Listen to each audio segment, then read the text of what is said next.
Hello and welcome to another Smaulgld live stream. Tonight is Wednesday evening, December 12th, 2018. Tonight's topic is silver's recent rise. Is it a relief rally or an actual belief rally? That will be the topic of the evening. We're going to take a look at some charts, some history, get your point of view. And also we have a poll up. If you go over to community under the Smaulgld channel, we asked that question. We just put up the poll. So you may want to head over there while you're listening, quickly fill out your choice, whether this is a relief rally or a belief rally. First, let's take a look at what's happened during the day in the markets. We're going to take a break from the news tonight, just tonight only. We'll get back to the news tomorrow, but tonight I just want to focus on silver and the markets. So, Dow Jones Industrial Average up 157 points.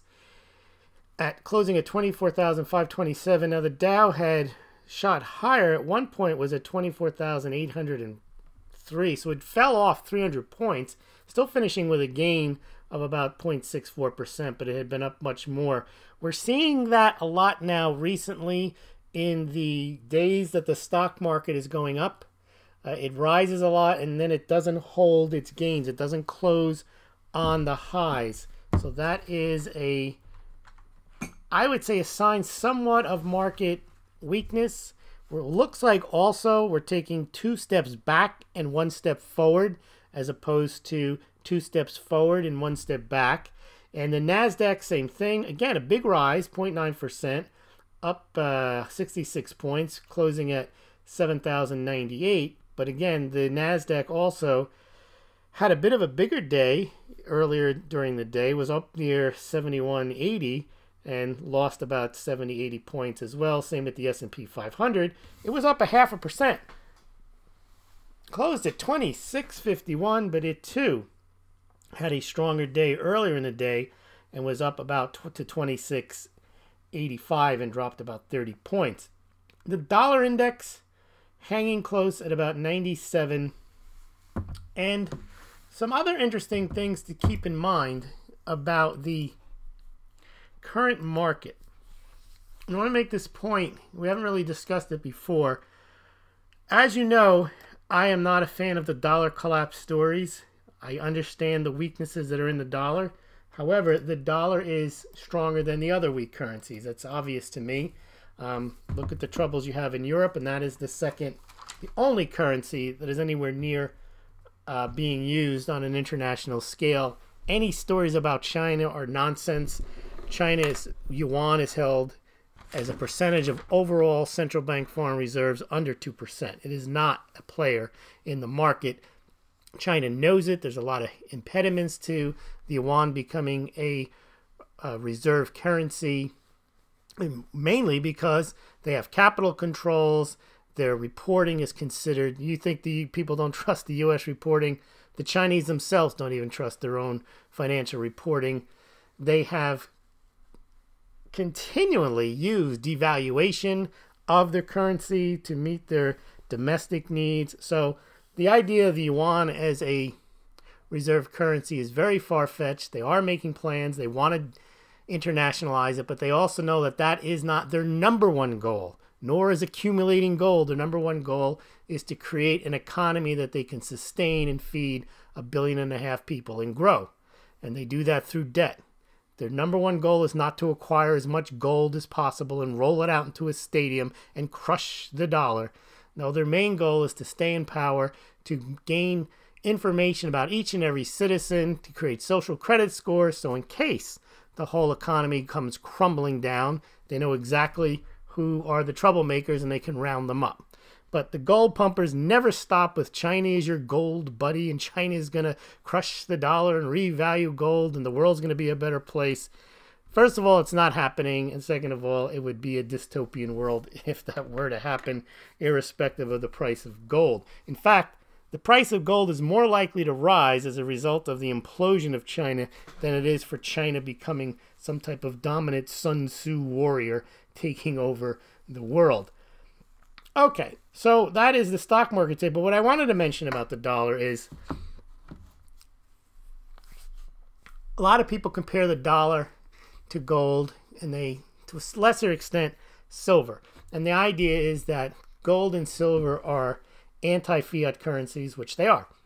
They may not be money, they may be dormant money, but they do have the characteristics that you can measure them against declining fiat currencies. And we've seen those gold charts where against a lot of major currencies, you get your clock cleaned if you held on to the Turkish lira instead of gold. The price of gold actually does skyrocket against the lira, Turkish lira, against the Iranian rial, against the Venezuelan bolivar, any of those currencies, Kazakhstan tenge, whatever it is, Russian ruble, you're better off holding gold than you are those currencies. In fact, most currencies, you're better off holding gold instead of the currencies. It's the only currency that sometimes gives, the only currencies that give gold a run for its money in select years are really the dollar, the yen, Canadian dollar, maybe sometimes, maybe the Australian dollar sometimes, and sometimes the euro. But over time, the gold does outperform. Even in years, the last 5-6 years where you think gold has gone nowhere, it's pretty much held up against the dollar. But here's the key point I want to make about the dollar and silver and gold. Yes, the dollar can go down, and yes, the dollar can go up. But you rarely ever see the dollar, quote, skyrocket or the dollar collapse. And they like to talk about it, but normally what happens is the dollar index will trade within a range. It may go from 75 at the bottom, like during the beginning of QE, and go up to about 101, 110 maybe when it's really strong. But the thing about the fiat currency system is all of the central banks will work to manipulate the price of dollar up or down to the extent that they can, and the Treasury will do the same. They like to have it within a range. So the Japanese yen may sell dollars, the Chinese may sell dollars. They work because they can't have, the dollar can't go up 20%. That would crush the, it would crush the countries that are borrowing in dollars. They wouldn't be able to come up with dollars. It wouldn't serve the United States for the dollar index to go to 160 to 180. So they would sell dollars. So you have these situations where the dollar, while it may rise, isn't going to go up 20% in a year, isn't going to go up 15% a year, and chances are it's not going to go down 15, 20% in a year. Again, absent extreme circumstances. However, we have seen years where gold or silver can do just that. They can rise significantly and they can fall significantly. So that's something to keep in mind. If you see the dollar, I've been saying that the dollar can be a safe haven and the dollar can go up as well as gold. It doesn't have to be an inverse relationship like it often is. But we can have a point where if the dollar is strengthening and continues to strengthen, at some point it will run out of steam and it will be manipulated down. The situation with gold is different. Different in that gold can be or will be allowed to rise more than 5 to 10% in a year, and it has done in past, and the same with silver.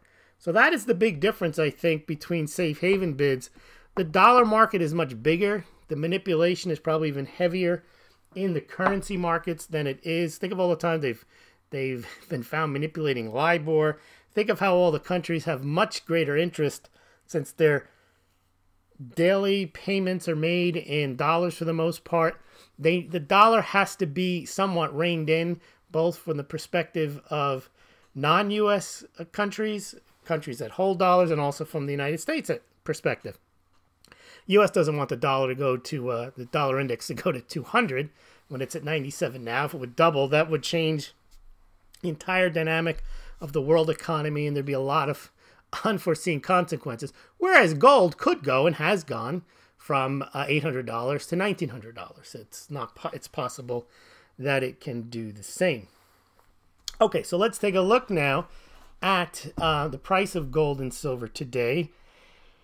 And one thing is interesting with gold and silver. I mentioned that gold and silver, in order for the price of silver to rise significantly, it really has to wait for gold to give it permission, meaning gold has to be rising for a few months. And it has to be rising, not necessarily substantially, but the direction has to be northward. And recently, we've seen the price of gold for the last couple of 2-3 months has been going up, not at a dramatic pace, but it has been moving higher, and it's moving slower. It hasn't been spiking. And the interesting thing about the movement of gold is it's going up a little bit here, a little bit there, when the market goes up a lot, or when the market goes down a lot, or when the market does nothing.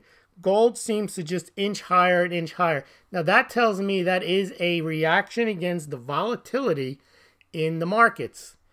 The price of the price of the equities goes higher, the price of equities goes lower. Gold, no matter what, is going higher. All right, so let's take a look at the gold chart.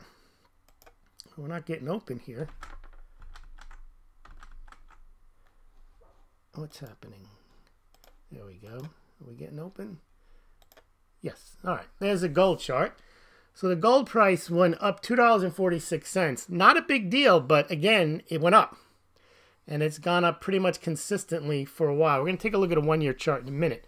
Let's take a look at the silver price today. Now the silver price went up a little bit. Today, but it went up better than gold. And we're starting to see it occasionally happen now, which is an interesting sign that silver is holding its rally. Look at that chart. Today, the price of silver went up, and it stayed up. And gold kind of did, but not really, but still it went up. Here, silver went up 18 cents. That's up 1.23%. That is a solid gain for silver. Now, often when this happens, the next day it retreats, and it doesn't put together another solid day. And then what happens with gold is gold inches up another few dollars and continues its rise. But it's quite possible that gold, and we'll look at the long-term chart, has been moving up enough for a long enough period that silver might start to make that move and start to dent the unsustainable gold-silver ratio. Here it is. It came down a bit, went down a little bit. Actually went down from about 85.5 to about 84.6. It's a nice move. Again, the gold-silver ratio, it's not going to 16 to 1 or 9 to 1 or 1 to 1 or on that whatever theory, but can come down and does come down when both metals are rallying. Now, we're not quite there yet, and it's possible we won't get there. That's the purpose of the question. If you go over to the community tab and take the poll, is this a relief rally in silver or a belief rally? Relief rally meaning people are just relieved that the price of silver isn't under $14. It doesn't have a 13 handle. Or is it a belief rally, meaning that this is the real thing and it's rising because the world has finally woken up, or at least a significant number of investors or traders have woken up that this is a good deal. And then, if in a belief rally, you get fear of missing out because people actually believe it. Now, it's very hard to tell when you're in a relief rally or belief rally. Generally, I'd say it's a little too early to probably even venture a guess. I think you'd need to see maybe a 10% rise. We've risen 5.3% off the bottom on November 14th at 1397. So my guess would be it's neither a relief rally or a belief rally. We're going to be able to tell, and if the price doesn't continue to go higher, then it's nothing. I should have left that as an answer. But if the price continues to go higher over the next month and through the beginning of the year, then you might have to start wondering whether it's a belief rally. But we're not there yet. But let's take a look now at the one-year chart, and I'll show you why I think this again isn't investment advice. It's just my rudimentary understanding of looking at this stuff for a number of years. If you look at the one-year gold chart, now we're pretty much flat on the year, but we're off that 1180. You see that 1180? That was back in September, and it kind of stabilized below, above that ever since. And you can see it's been rising since mid-November, pretty much a long period of time. It's been going up, and actually one could argue it's been rising since September or October, because there is a big, it's gone up and it's gone down. But if you drew the line from left to right, you would see that we've gone from 1180 to 1250 almost, and that's a pretty nice increase there. Now the silver is a little different. So on the year, we're flat. We're down $9 since the beginning of the year when it opened at 12.55. It looks like. Now silver's a different story. Silver is down on the year. And there is your silver price. And hard to say what's going on there because we did not reach a bottom in August as we did in gold. We've been continually going down, and we actually hit the bottom just a month ago in November. So silver has not been rallying since October. Its recent low was 2 months later. The gold low was in August. The silver low so far was in November. Now that should tell you the point I make all the time. Silver lags behind gold in a bull market, if indeed this is a bull market. Otherwise, it's just lagging behind and it's a big-time loser. But if this is a bull market, all this is fine. This is exactly what you wish to happen, want to happen. Not that wishing is going to make it happen, but this is what you'd like to see, is gold start to have a consistent rise higher and silver to trail along. And then start to, as we've seen occasionally, have those bigger days. But again, not there yet. Now, before we move into, we want to look at also the Dow silver and Dow gold ratios. But also, we want to take a look at the COMEX trading. So before we do that, and take a look, and then we're going to take a look at your responses to the poll on silver's recent rise, relief rally, belief rally. Let's get our introduction out of the way, and then we'll be on our way. Uh-oh, we got a moron here. Presenting the distinguished international news commentator and foreign correspondent, Smaulgld. This has been an extraordinary week in world affairs. No, I told Hillary Clinton that that's moronic. All right, the 1% got all the wealth. So, let's take a look at what's going on with the Dow gold ratio and the Dow silver ratio, and you'll get an even further understanding of what I'm talking about between how gold is ahead of silver. Okay, so here is the Dow gold ratio, and that measures the price of the Dow, which, as you know, is at 24,400 and something or other, 527, and then the price of gold is 1,255, and you get a Dow gold ratio, and you get that by dividing the 24,000 by the 1,200. And recently, the Dow gold ratio, as you see, is not at its all-time high. Not all-time. It's not at its. This is a 3-year chart. It is not at the top of the chart. It hit a peak around over 22 a few months back.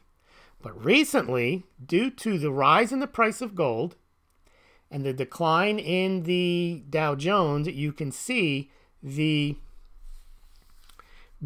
Dow Jones ratio to gold is 19. 19.655. You can see the number there, but you can see in the chart to the far right. So it has already peaked. Gold is rising and the Dow is falling, and you can see the yellow line moving up towards the black line. If that continues, you can see, way back in 2016, to the far left past the Smaulgld logo, you could see it was down to about 12.5 to 1. That was because gold was at 1350 and the Dow at the time was at about 18,000. So you can see the Dow has risen from the far left from about 18,000 all the way up to 24, 25,000. Even at one point it was at like 26,000. And gold, you could see, is it's coming back. You could see it's already bottomed in August, and the Dow looks like it topped in September. All right, so keep that chart in mind. You could see the Dow to gold ratio going down, and it's under 20 at the moment, which is a good thing. That means that gold is making a move, and even though the dollar is taking the safe haven bid as well, gold will go high. If they both go higher, there will be a cap on the dollar. It won't just skyrocket to the dollar index to 100, 150, 200, whereas gold could take, there's cap on gold too. They definitely will bash it down and short sell it, but it's a smaller market. If there's buyers, they'll be able to overpower even a lot of the paper that is thrown at it if it really wants to rally. All right, now let's look at the silver though. Silver's a different story. This chart should show you that silver historically has been a big time loser versus the Dow. Look at it, if you go back from 1950 to the left and you go to where we are now, we are at about an all-time high of the Dow silver ratio. You need less than 20 ounces of, you need less than 20 ounces of gold to buy the Dow. You now need 2,000 ounces of silver. This is another way of looking at the gold-silver ratio. The gold-silver ratio, you need 85 ounces of silver to buy 1 ounce of gold. Well, here you need 2,000 ounces of silver to buy the Dow. And look at that chart. It's still going higher. You can see from 2011, it's gone straight higher. Even though the gold ratio has come down, silver is not. Why? Because silver is down 10% this year and gold is flat. And the Dow is pretty much flat this year too, but that means that silver is down 10% against the Dow. But look at 1980. That's amazing. Basically, if you want to talk about 1-to-1 ratio, at least compared to today's dollars, right now it takes about 20 ounces of gold to buy the Dow. In 1980, now the Dow was down then, but it only took 20 ounces of silver. Can you see that? In 1980, the bottom half of the chart, you could see it's 20-to-1. And now it's like 1,770. So silver is still lagging, and lagging very, very hard historically and even this year. I mean, today it went up a bit more than gold, but this is something I think the people that follow silver don't understand, that you're buying into a very speculative spike and dive metal. It's been touted as store of value, the most useful thing in our lives, set to skyrocket. It's rarer than gold. It's rarer than anything. It's all nonsense. Silver has never been a major store of value. It's always been pocket change. There are periods of times when it spikes, but they got to tell you about the Roman denarius and working for silver, and it wouldn't be humorous, except so many people believe it. I get arguments, people arguing with me that I don't understand economics. I do understand it. If you actually look at the history and don't just listen to cherry-pick stuff on the Silver Pumper channels, you'll realize that silver has always been a very volatile metal, thinly traded, highly manipulated, even back in the early 1900s, even back before the Silver Democrats. Silver has never been the same store of value that gold has been. And internationally, it's not even viewed as such. We noted that the Chinese, who get lauded for their gold buying, a lot of which is not investment gold, but other types of gold and jewelry, which could be investment style gold or investment quality gold, but they do not buy investment silver. And I'm talking about bars, rounds, and pandas, stuff like that. They don't buy it. Americans buy more of that stuff than the Chinese do, and the Chinese are supposedly big metalheads, and they're like 4 times the size of the United States. Now, the Chinese buy 4 times more gold than the people in the United States. That just shows a preference of gold over silver. But here you can see it, just even as a value proposition. You're not getting much value out of silver. You've been much better off holding the Dow almost at any point in the last, since 1980, at any point before then. You only did well between 1975 and 1980 holding silver versus the Dow. Whereas in gold, a lot of times you do better. You can just see that the line about silver crossing gold doesn't happen very often. All right, what else do we got? Now, the last thing I want to show is focused on silver. Where is silver? What is the sentiment of traders? What are the whole, on a net basis, the commercial traders and non-commercial traders, the ones that you don't know who they are, they're all short. that doesn't mean everyone's short. It just means that if there's 150 big traders, on hold, there's more of them short. They're net short. And you can see that if you look to the far right. And it's all below the line. They're short. And also the open interest is lower now. Now, what does this mean? I don't know. Third base. It means that you have traders not as big of an interest right now in silver, but the price is going higher. A lot of them are short, but not in a big way.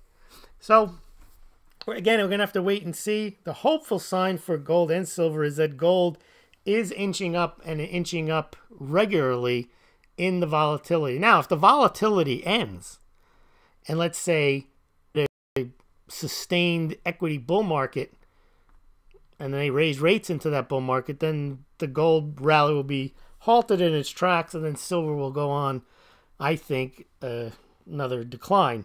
If we see market volatility 2 steps back, 1 step forward, and it continues for another month or two, then you could start to wonder about the inverted yield curve, recession, lower stock prices next year, and then perhaps higher gold and eventually higher silver prices. But again, it could go either way. We don't know. I don't know. I'm not making predictions. I'm just showing you the lay of the land, where it stands, that right now, this is almost, you could almost say every day is a turning point, but this is actually one where you can see it. You can see that gold has made a month's move forward. Silver has made a month's move forward. The markets have been going 2 steps backward, 1 step forward. And if it continues like this, then you could see something sustained in the gold and silver markets. If it stops, then the whole dynamic shifts and you could see them go down. If it changes in a really negative way, then you could see them skyrocket. Who knows? Well, let's see what you think. But if you've gone over and voted, let's see if we could check the vote tally. Over at the silver is up over 5% since November 4th. Is a recent rise a relief rally, a dead cat bounce bouncing along the bottom, or is it a belief rally, the real thing, silver set to skyrocket? Let's see what the results are so far. We only got 9 votes, but currently we have an optimistic group of the 9 votes. 56%, that's probably 5 out of 9 if I'm doing my math right, believe that this is the real thing. It's a real thing. Silver is set to skyrocket. 44% think it's a relief rally, dead cat bounce, bouncing along the bottoms. I will add some more data to the mix. Right now, although silver is up 5.3%, since the $13.97 on November 14th. The price of silver has been in the $14 range since September 3rd. So we've gone up and down in the $14 range, and we hit that recent bottom on November. Remember, we started the year at 1706. So my guess would be I should have worded the question a little differently. Too early to tell. That's where I think we are. I think we're too early to tell, but we do have the signs that if it continues the way it's been for a month, that it could be an actual gold rally, in which if it is an actual gold rally, then silver would follow. Or it could all turn around the other way, and we can either just get flat gold or things can turn south. Because one of the issues would be if the stock market does start to catch a bid in early 2019, which is always possible.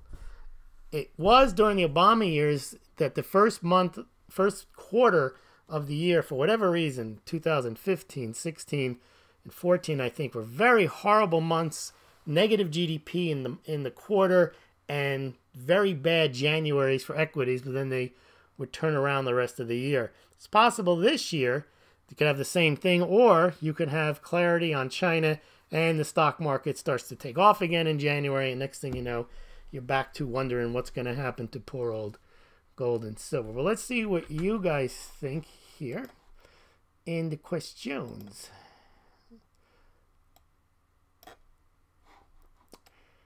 All right. Ann Holloman is here. She's got a Christmas tree. Very nice. Matty D, hopefully a belief rally. There are too many coins I need to buy in 2019. Okay. Well, a belief rally would mean that, it might get up to 15, and it might go back down, and it, might go to 13. But Yep, that would give you time to buy at current prices, which would be relatively, over the last 5 years, are on the low side of the average, so that's good. Ants is going down. Bonjour, mon ami, says DBC. Bonjour, ça va bien? I think he means good evening. Bonjour. Depends on where he is. Silver Stacker in December. Hopes and dreams for the year to come. Well, that's always how people start to look at it.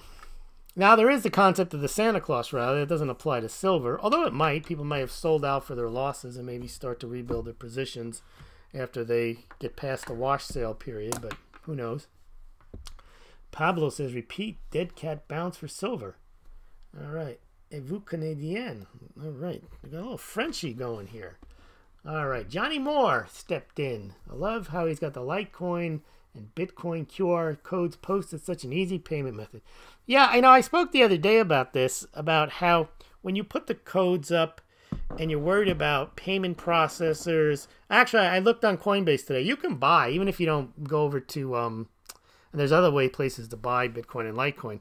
But even if you don't use Coinbase Pro, the fees have come down. I mean, you can buy $50, $100 worth of it for like 49 cents, I believe. So it's less than the payment processors. And when you send it, you don't pay anything. It's like it's tiny. It's like a penny or something. So it actually is a very good payment method. And for people who are always complaining about the price, it really doesn't matter. If you buy $50 to use as tips or to buy small items, you use it for payment, at these prices, the chances of it, collapsing are remote. They could, but then you only buy $50 at a time. And if then you're not as worried about it. It's not as an investment.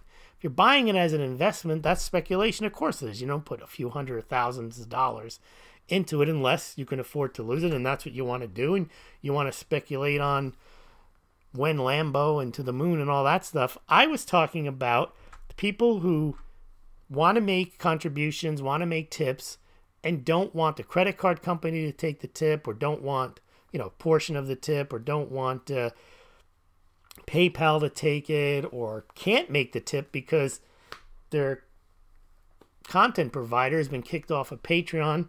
Then buy a small amount of pocket change instead of pocket exchange. Buy it in Litecoin or Bitcoin and donate that way. And it's always appreciated.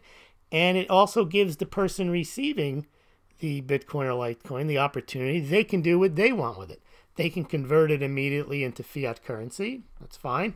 Or they can speculate. I wish I had speculated on my early donations. I think I used to get like the suggested donation at the time, the price was only a few $100s, was like I think I was asking for like a quarter of a Bitcoin. And people would send me a quarter or an eighth of a Bitcoin, but I had to convert it right into cash, so I didn't make any money. But anyway, it doesn't matter what I do with it. It's just a way of transacting. And then I had somebody complain it's a Ponzi scheme. That's irrelevant. I wasn't going to get a debate whether it's money, whether it's gold or silver. You lose your credibility talking about it. No, I don't think so. It's something that's out there. It's an option. And if people want to use those currencies, these are people who probably believe in Austrian School of Economics and Mises. Well, Mises is about human action. Human action means people decide what they think works. And if they think using the cryptocurrencies works, well, that's the free market, and that's where it goes. You can't argue that away from them.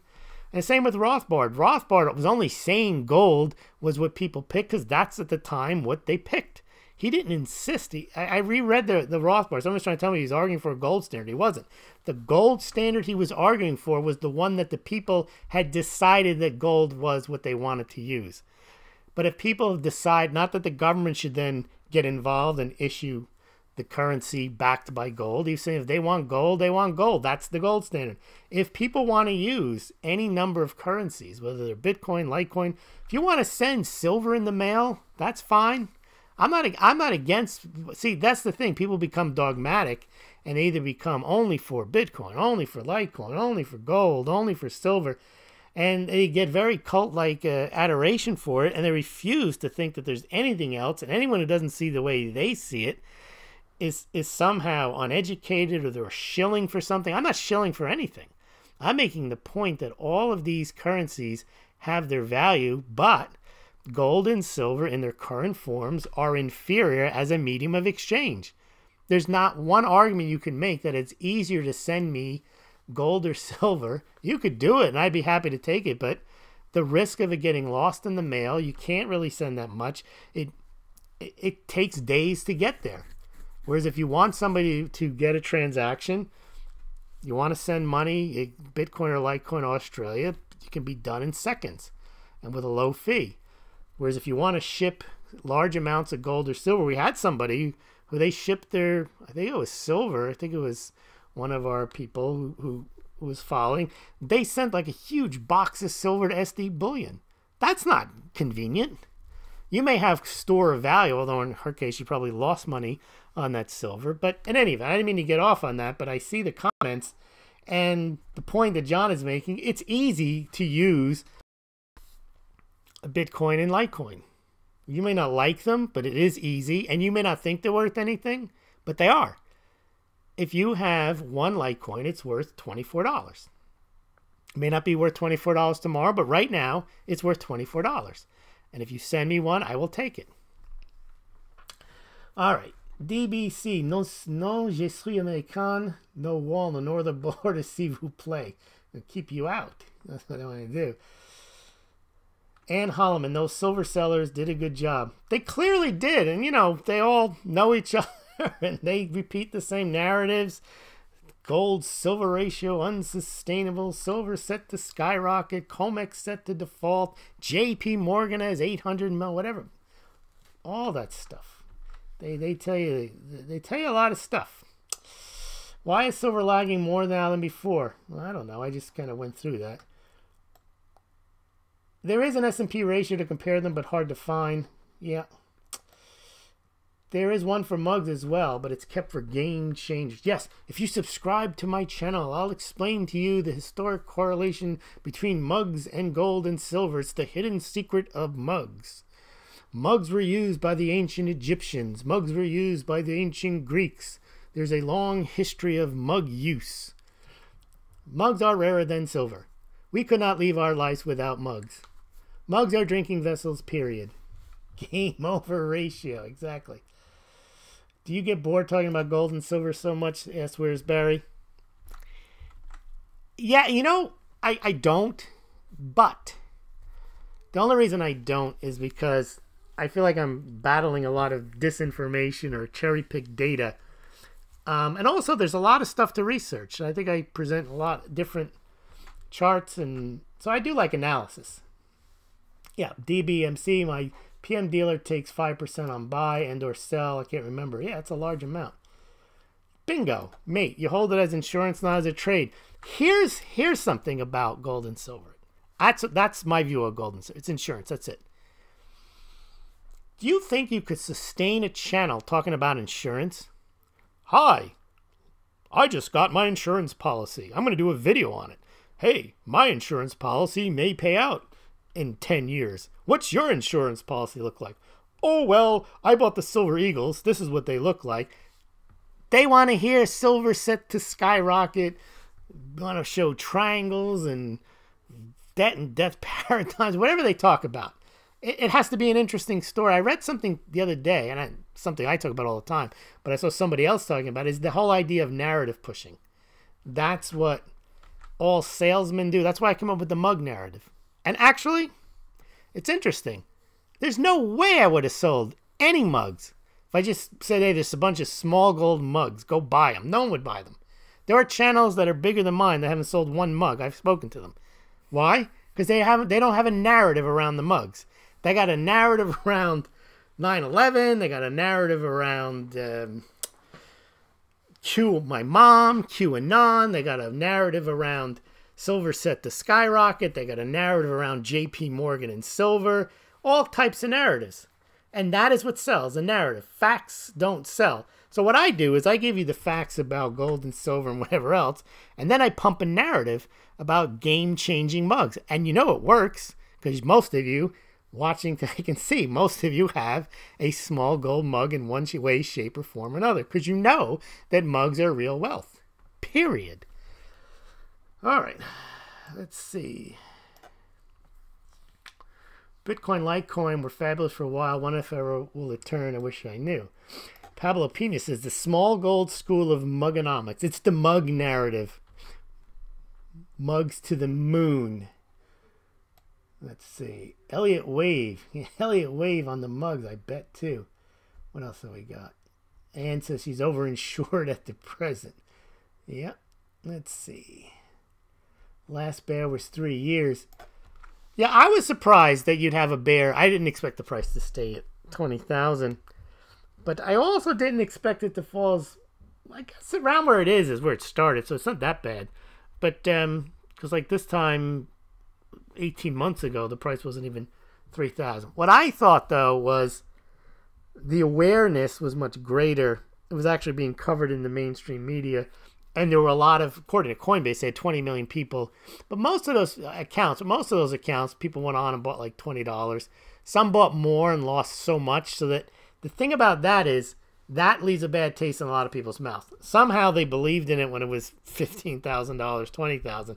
And now they think, well, they don't believe in it anymore. Nothing has changed. It's the same digital illusion or whatever it is. It's actually better now. I mean, there's more infrastructure, there's more innovation, there's more investment in the space than there was a year ago, but the price was high. But a lot of people I've spoken to that did dip their toe in the water think that that's it, this is over. And that's what's happened after each and every crypto collapse. I think there's been 3 big ones, is people just sign off on it and they go away.